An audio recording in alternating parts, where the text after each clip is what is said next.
What happens when faith collides with the deepest desires of the human heart?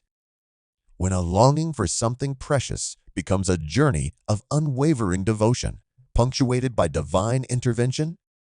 The story of Hannah isn't just a poignant tale of a mother's yearning for a child. It's a powerful testament to God's ability to transform barrenness into overflowing blessing, to breathe life into the desolate places of our souls. Her story, nestled in the opening chapters of 1 Samuel, resonates with raw emotion, unwavering perseverance, and shocking reversals that still speak to us today. Join me as we unravel this captivating narrative, uncovering hidden truths and experiencing the awe-inspiring way God transformed Hannah's despair into triumphant joy. And if you're captivated by these powerful stories from the Bible, be sure to subscribe to the channel and hit that notification bell so you don't miss our next incredible story.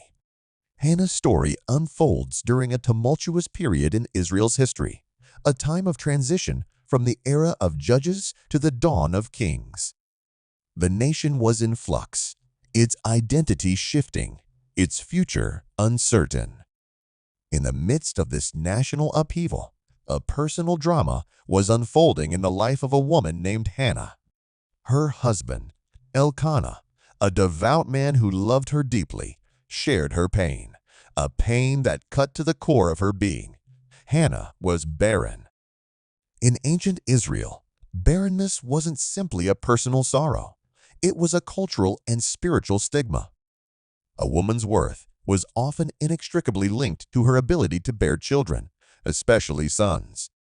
The inability to conceive was often seen as a divine curse, a mark of shame that set a woman apart, isolating her from the community and casting a shadow over her life.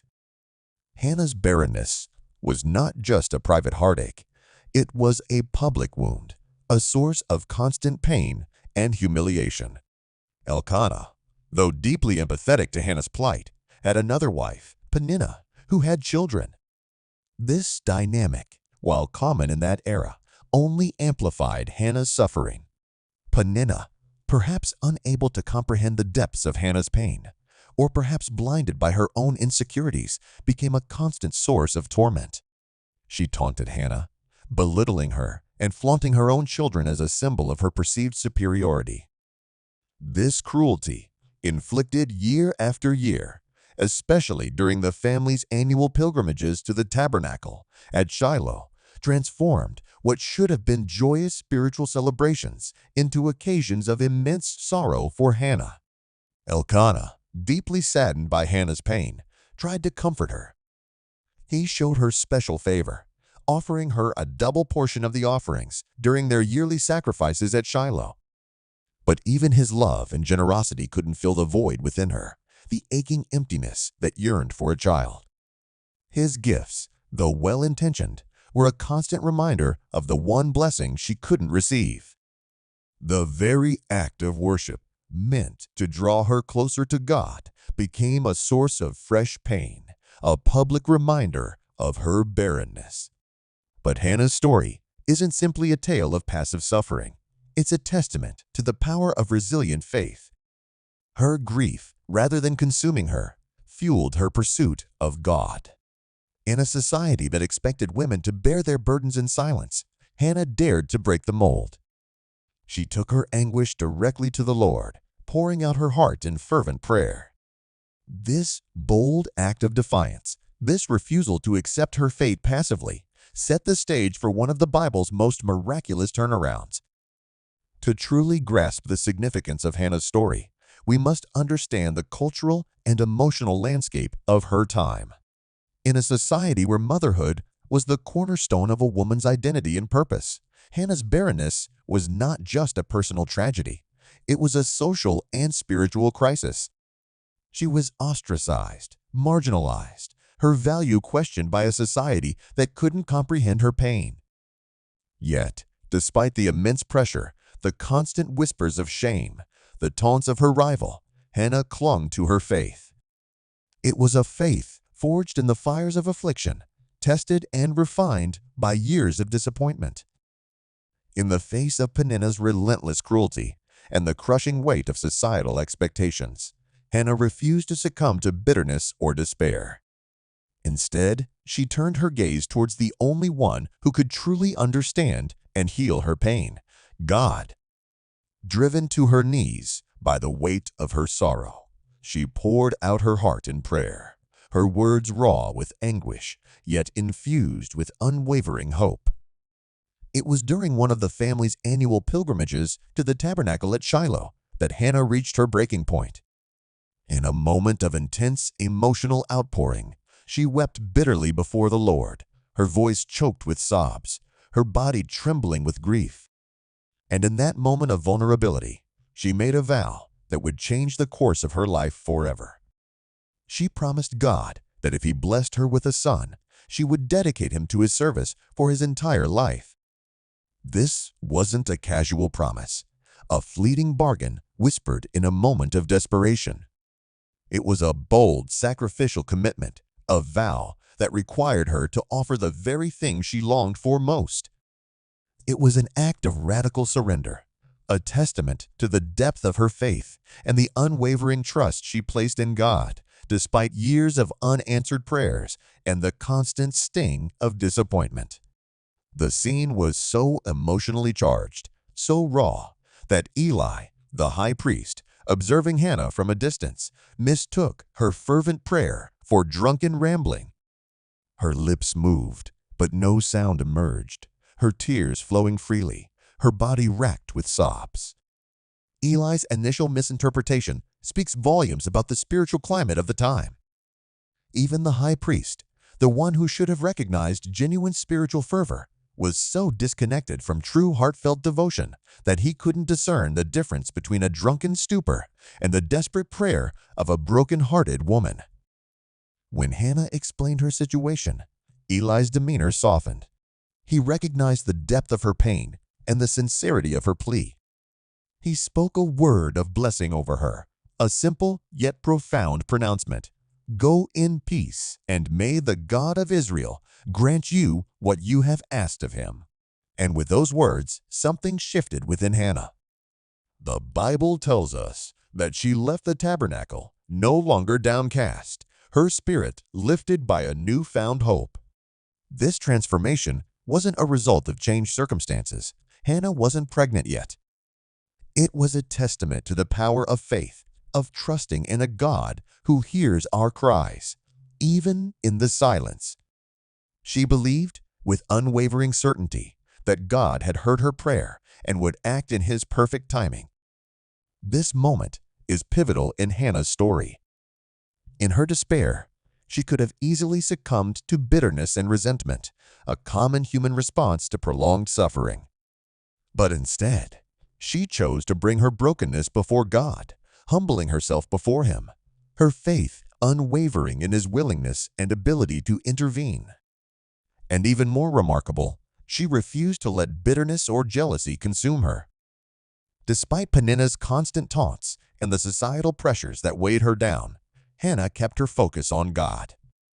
Her pain, instead of pushing her away from Him, drove her to her knees, deepening her dependence on the only one who could truly offer comfort and healing. It's a powerful lesson for us all in our darkest moments, when the world seems to mock our pain and hope feels like a distant star.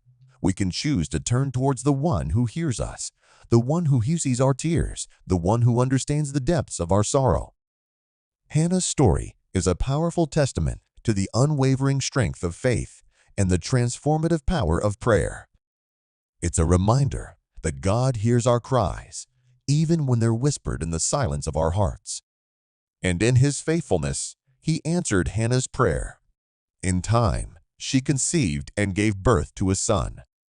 She named him Samuel, which means heard by God, a beautiful tribute to the God who had listened to her desperate pleas and answered her heartfelt prayer. For Hannah, Samuel's birth was more than just the fulfillment of a personal desire. It was the tangible manifestation of God's promise. The child she had longed for, prayed for, wept over, was finally in her arms, a living testament to God's faithfulness. But even in her joy, Hannah's faith didn't waver. She remembered the vow she had made in her despair and was fully prepared to keep it. Once Samuel was weaned, likely around the age of 3, Hannah brought him to Shiloh, to the same tabernacle where she had poured out her heart to God. There, she presented him to Eli, the priest, dedicating him to the Lord's service, just as she had promised. This act of surrender was both beautiful and heart-wrenching. For years, she had dreamt of holding her own child, of nurturing him, of watching him grow. And now, in a profound act of faith, she was giving him up, entrusting him to God's care, dedicating him wholly to the Lord's service. To fully grasp the weight of Hannah's sacrifice, we must step back into the cultural context of her time. In the ancient world, a woman's identity was often inextricably linked to her children, particularly her sons. For Hannah, giving up Samuel wasn't just about relinquishing a child. It was about sacrificing a part of herself, a part of her identity, her future, her legacy. Furthermore, dedicating Samuel as a Nazirite meant he would abstain from wine, never cut his hair, and live a life wholly set apart for God. It wasn't just a symbolic offering. It was a complete surrender of her son's life to the Lord's service. Hannah was essentially promising that her long-awaited son wouldn't belong to her, but to God. Imagine the depth of Hannah's devotion. This wasn't a casual request, a fleeting prayer whispered in passing. It was the heartfelt cry of a woman at her breaking point, a woman willing to surrender her deepest desire to the very one who had the power to grant it.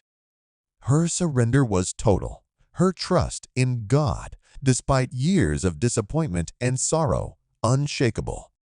It's a powerful image of faith in action, a testament to the transformative power of a heart yielded to God's will. Eli's response to Hannah's explanation was simple, yet profound. He didn't fully comprehend the depths of her sorrow, the years of silent suffering, the societal pressures she endured.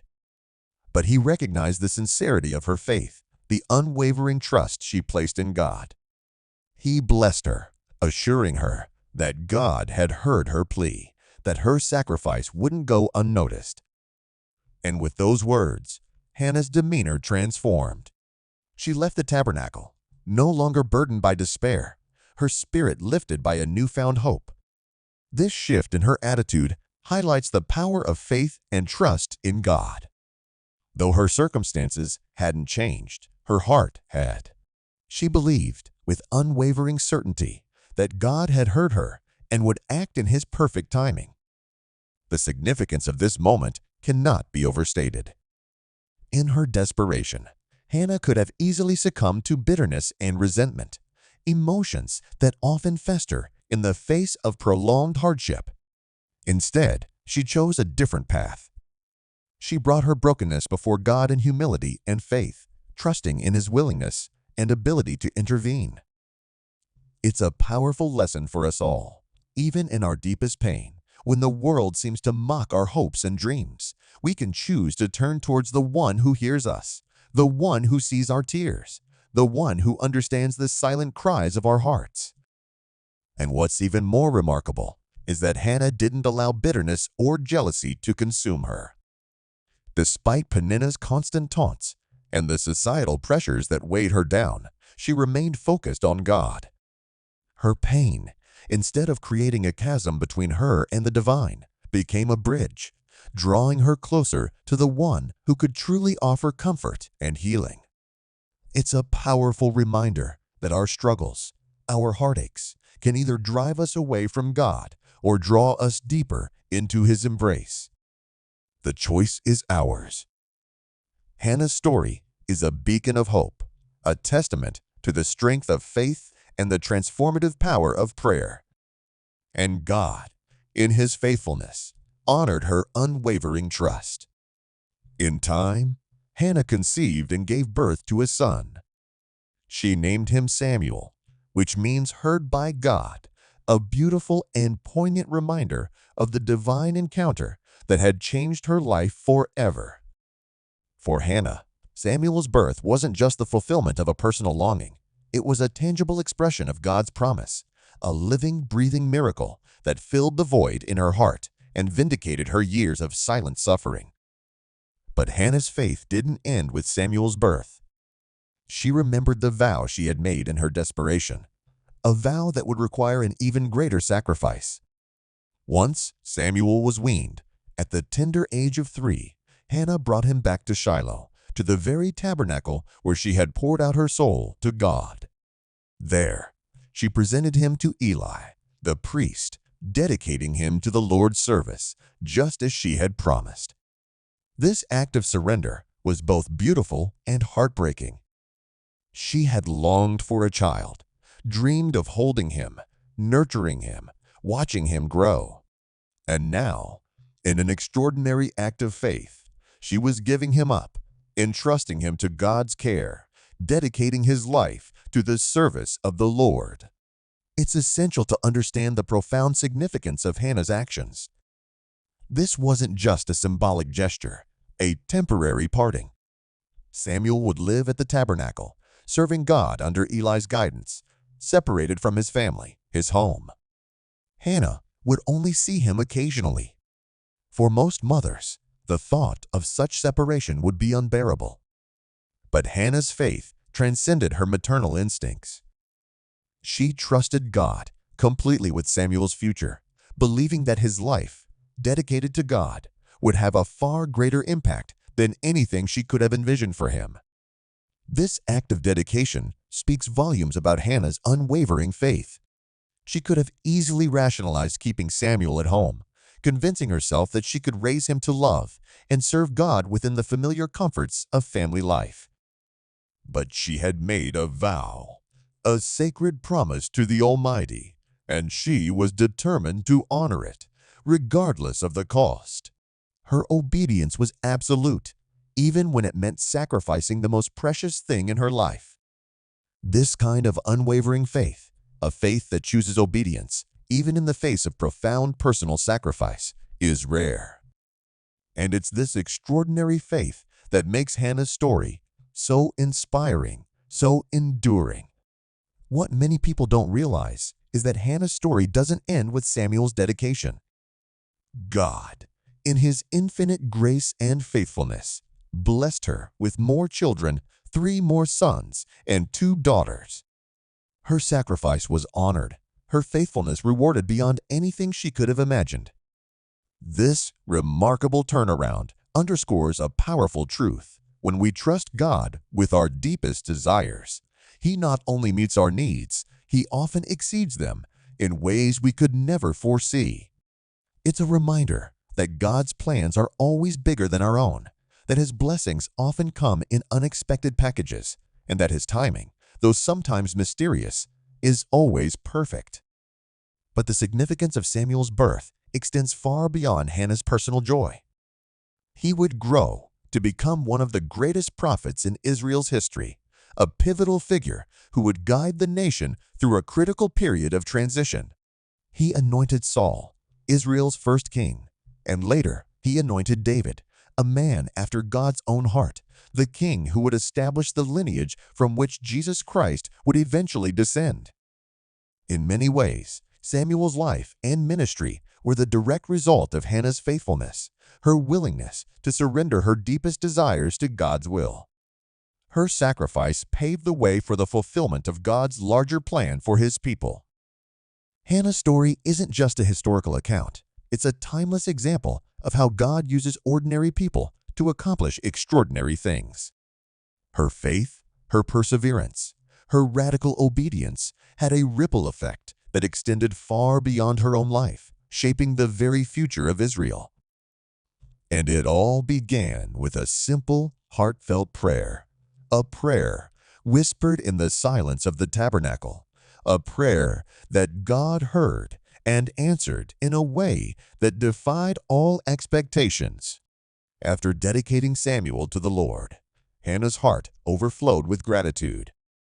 She poured out her joy and thanksgiving in a powerful song of praise, a song recorded in 1 Samuel 2, 110, a song that has resonated through the centuries as one of the most profound expressions of faith in all of Scripture. It's a hymn that celebrates God's sovereignty, His power to reverse human circumstances, His justice in lifting up the humble and bringing down the proud. But Hannah's song transcends her personal experience. It speaks to universal truths about God's character, His faithfulness to those who trust in Him, His commitment to justice for the oppressed, and His ultimate sovereignty over all creation. In her song, Hannah declares, "The Lord brings death and makes alive. He brings down to the grave and raises up." 1 Samuel 2:6. This wasn't just a personal reflection on her own experience of barrenness turned to fruitfulness. It was a bold declaration of God's power over life and death, a testament to His ability to transform even the most hopeless situations. Her song, a powerful expression of faith and gratitude, has often been compared to the Magnificat, the Song of Mary, the mother of Jesus, who also praised God for His power to uplift the humble and bring down the mighty. Both women experienced miraculous births, and both recognized that their personal stories were interwoven with God's grand plan for humanity. Hannah's faith and praise laid the foundation for Samuel's extraordinary ministry, a ministry that would profoundly shape the future of Israel. And what many may not realize is that Hannah's song isn't just a beautiful expression of gratitude. It contains prophetic undertones, foreshadowing the coming of a future king, an anointed one who would bring justice and peace.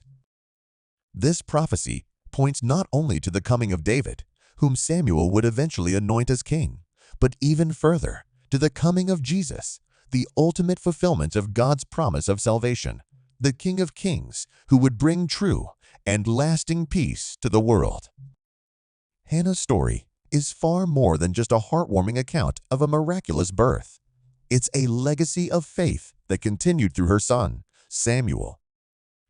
Growing up in the presence of the Lord, under Eli's mentorship, Samuel became one of the greatest prophets in Israel's history, his life inextricably linked to his mother's unwavering faith.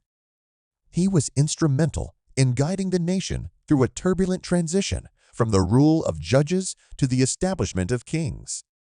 It was Samuel who, guided by God, anointed Saul as Israel's first king, a pivotal moment in the nation's history.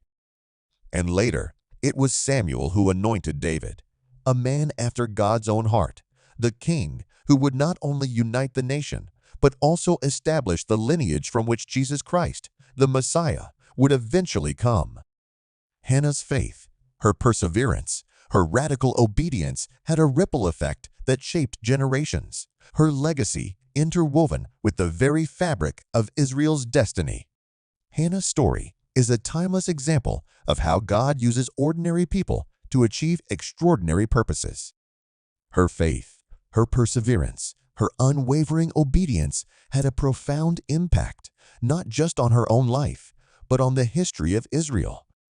And it all began with a simple, heartfelt prayer, a prayer whispered in the silence of the tabernacle, a prayer that God heard and answered in a way that defied all expectations.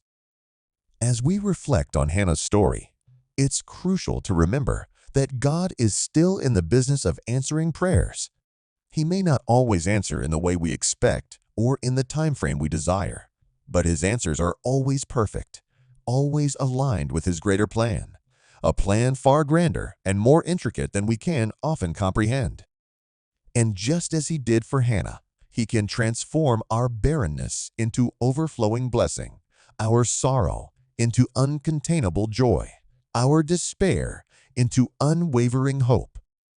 Whether that barrenness is literal, like Hannah's yearning for a child, or metaphorical, representing unfulfilled dreams, broken relationships, or spiritual dryness, God specializes in bringing life to the desolate places within us, turning what seems hopeless into something beautiful and new.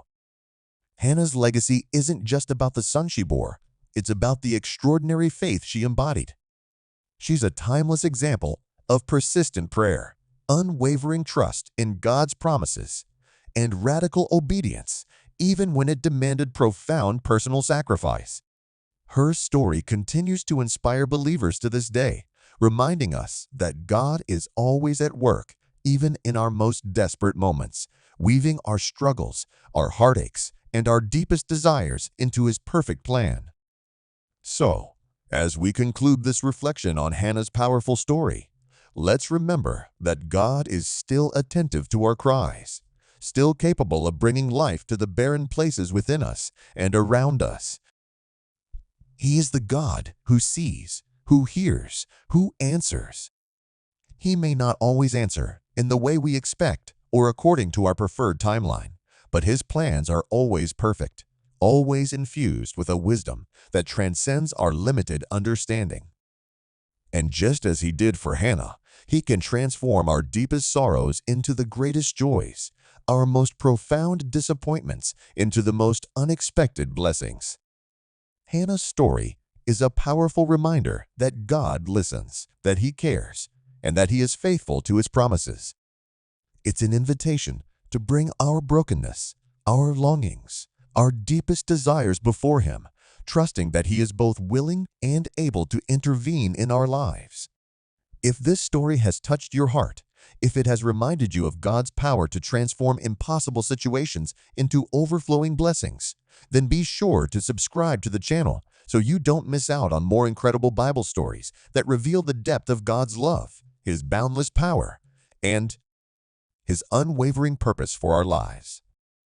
Hit that notification bell to stay updated and share this video with someone who needs to hear the message of hope, the reminder that God is still in the business of turning barrenness into blessing. Thank you for joining us on this journey into the heart of Scripture. May you be blessed by the unwavering faithfulness of the God who hears our prayers and transforms our lives. See you soon.